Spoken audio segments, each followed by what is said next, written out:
Breakfast ડિશિસમાં દાણેદાર અને દુનિયાના સૌથી તાકાતવાળા અને શક્તિશાળી પેંડા તૈયાર કરીશું. તો ચલો રેસીપી શરૂ કરીએ. તો શક્તિશાળી પેંડા તૈયાર કરવા માટે પહેલી સામગ્રી લેશું અને તે છે દાળિયા. દાળિયા મેં અહીંયા 2 કપ જેટલા લીધા છે. તમે માપ માટે કોઈ કપ અથવા તો ઘરમાં રહેલી વાટકીને સેટ કરી પછી બધું જ માપ તેનાથી લેવાનું રહેશે.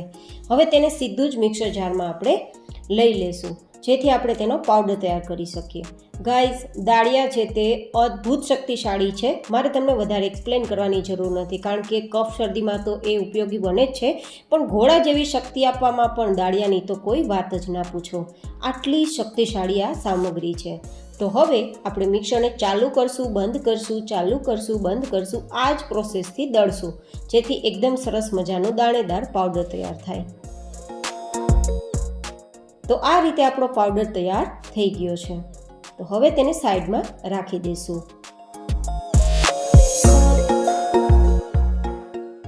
અને હવે દુનિયાની સૌથી શક્તિશાળી બીજી સામગ્રી કહી શકાય તે છે ટોપરું.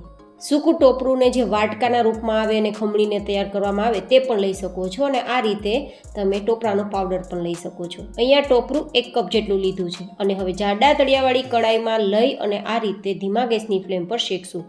જો કે ટોપરાને શેકવાની આમ તો જરૂર છે નહીં, પણ ટોપરામાં થોડું મોઇશ્ચર હોય અને વેરાયટી આપણી લાંબા સમય સુધી સારી ના રહે તેવું નથી કરવું, તે માટે આપણે થોડી વાર માટે શેકી લઈશું. આમ પણ શેકેલી વેરાયટી ખાવાનો ટેસ્ટ કંઈક અલગ જ આપે છે. તો આ રીતે થોડી વાર માટે શેકશું ને તો એકદમ લાઇટ કલર આવી જશે. બહુ વધારે બળવા નથી દેવાનું, માત્ર મોઇશ્ચર જાય તેટલું જ, માત્ર 2-3 મિનિટ જ શેકવાનું છે. તો થોડું લાઇટ ગોલ્ડન કલર પર આવે ને પછી આપણે જે દાળિયાનો પાવડર તૈયાર કર્યો ને તે પણ ઉમેરી દઈશું. આમ તો દાળિયા શેકેલા જ હોય છે, પણ ઘણીવાર અત્યારે વરસાદની સિઝન ચાલુ છે તો થોડુંક ઘાર લાગી ગયો હોય, આપણે દેશી ભાષામાં કહીએ તો. જોકે ભેજના કારણે વેરાયટી ખરાબ થવાના ચાન્સ વધી જાય છે, તો આપણે થોડું શેકી લઈશું. તો આ રીતે બંને વસ્તુને મિક્સ કરીને શેકશું.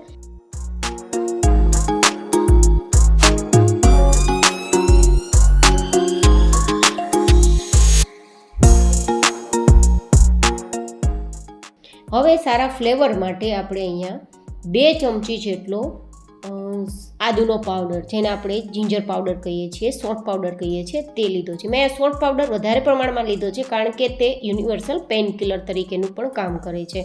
કોઈ પણ પ્રકારના શરીરના દુખાવાને દૂર કરવામાં આદુની કોઈ ટક્કર નહીં, એટલા જ માટે સોંઠ કે આદુને હંમેશા લાઈફમાં લેવું જ જોઈએ. આદુને સમારીને ખાઓ અથવા તો ચાના તમે સોંઠનો ઉપયોગ કરો. કોઈ પણ રીતે આદુનો ઉપયોગ દરરોજ કરવો જોઈએ જેથી હાડકાં તો મજબૂત કરશે જ, પણ તમને સાંધાના દુખાવા કે કોઈ પણ પ્રકારના માથાના દુખાવા કે શરીરના કોઈ પણ દુખાવામાં મદદરૂપ થશે. તો આ રીતે હવે ગેસની ફ્લેમ બંધ કરી થોડી વાર ચલાવશું ને તો શેકાઈ જશે કારણ કે બંને પ્રકારના સામગ્રીઓ પણ ગરમ છે, કડાઈ પણ ગરમ છે, તો સોંઠને વધારે ગરમ કરવાની જરૂર નથી. આ રીતે મિક્સ થઈ ગયું છે તો હવે નીચે ઉતારી લઈશું. અને હવે આપણે ત્રીજી આપણી શક્તિશાળી સામગ્રીનો ઉપયોગ કરીશું અને તે છે ગોળ. અહીંયા મેં દેશી ગોળનો ઉપયોગ કર્યો છે.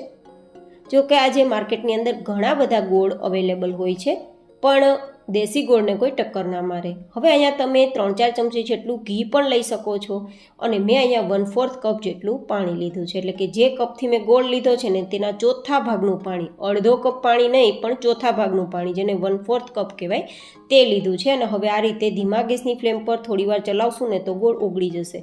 આપણે ગોળને ક્યાં સુધી પકાવવાનો છે તે હું તમને આગળ બતાવું. મેં અહીંયા પાણીનો ઉપયોગ એટલા માટે કર્યો છે કે વજન ઉતારતી વ્યક્તિ પણ આ વેરાયટી ખાઈ શકે અને જે લોકોને બીપીનો પ્રોબ્લેમ છે અને ઘી નથી ખાઈ શકતા તે લોકો પણ આ વેરાયટી ખાઈ શકે, એ હેતુથી મેં ઘીનો ઉપયોગ નથી કર્યો.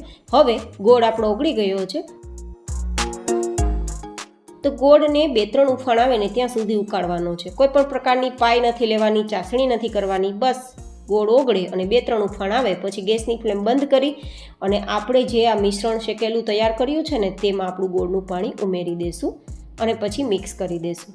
જેમ જેમ એ મિક્સ થતું જશે ને તેમ તેમ એ લિક્વિડ ફોર્મમાંથી ઘટ થતું જશે અને કડાઈને છોડવા લાગશે. એ તમે પ્રોસેસ જોઈને સમજી શકશો.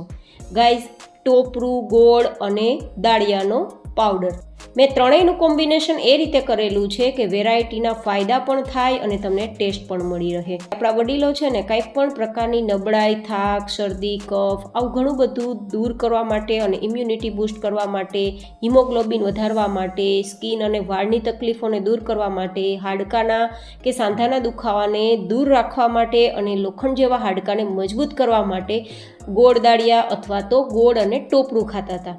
પણ આજની જનરેશન તો આવું કંઈ ખાવા માટે તૈયાર નથી. તો તમે આ રીતે વેરાયટી બનાવીને તેને ખવડાવી શકો છો. તો તે ખાઈ પણ લેશે અને તેમના શરીરમાં અદ્ભુત શક્તિઓનો સંચાર પણ થશે. તો આ વેરાયટીના તો હું જેટલા કહું તેટલા ફાયદા ઓછા. મેં આજે તમને બધા જ ફાયદા સાથે વેરાયટી શેર કરી છે, જેથી જે લોકોને સમજવું હોય કે ખરેખર કઈ રીતે ફાયદા થાય તે લોકો પણ સમજી શકે. અને ઠંડુ થઈ ગયા બાદ થોડું થોડું બેઝ હાથમાં લેવાનું અને પછી આ રીતે તમે પેંડાનો શેપ આપો કે પછી કોઈ પણ પ્રકારની ડિઝાઇન બનાવો, એ તમારી ચોઈસ રહેશે.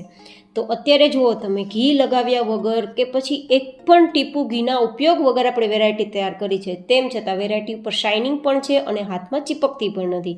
તેનું કારણ છે ટોપરાનો પાવડર, કારણ કે ટોપરાની અંદર ઇનબિલ્ટ તેલ હોય છે. તો ઘીના ઉપયોગ વગર વેરાયટી આરામથી બની જશે અને શાઇનિંગ પણ જરૂરથી આપશે. તો આ રીતે હું થોડી બ્લેન્ડરની ચકરીનો શેપ આપી અને આ વેરાયટીને તૈયાર કરું છું અને પછી એકદમ ઠંડી કરી લઉં છું. અડધી પોણી કલાકમાં બહાર રાખશો તો પણ સરસ સેટ થઈ જશે. સેટ થઈ જવાનું કારણ તમે જુઓ, સપાટી એકદમ ફાટી ગઈ છે, મતલબ દાણેદાર વેરાયટી તૈયાર થઈ છે. બિલકુલ ચીકણી, હાથમાં ચીપકે તેવી અથવા તો ખરાબ થાય તેવી તૈયાર નથી થઈ. તો આ રીતે ખોલીને તમને બતાવું ને તો આરામથી ટુકડા થઈ જાય છે અને જોતાં જ એકદમ નરમ હોય તેવી અને દાણેદાર હોય તેવી દેખાય છે. તો આજની વેરાયટી તમને કેવી લાગી મને કોમેન્ટમાં બતાવવાનું બિલકુલ ના ચૂકતા. તો ફરી મળીશું આવી જ એક હેલ્ધી એન્ડ ઇન્ટરેસ્ટિંગ રેસીપી સાથે. ત્યાં સુધી stay healthy, stay happy, take care.